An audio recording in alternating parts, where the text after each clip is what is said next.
Solve the equation. We want all real x that satisfy. Cosine of 2x equals sine x. Step 1. Rewrite cosine of 2x using a double angle identity. Cosine of 2x equals 1 minus 2 sine squared x. Now substitute this into the equation. 1 minus 2 sine squared x equals sine x. Step 2.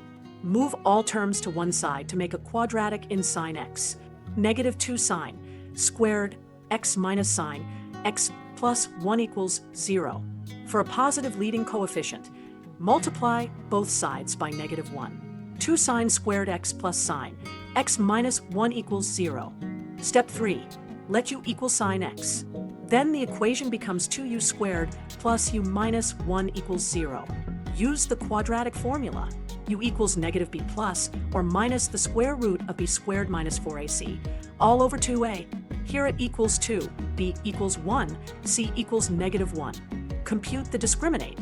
1 squared minus 4 times 2 times negative 1 equals 9. Take the square root and simplify. U equals negative 1 plus or minus 3 all over 4. So the two values are 1/2 and negative 1. That means sine x equals 1/2 or sine x equals negative 1.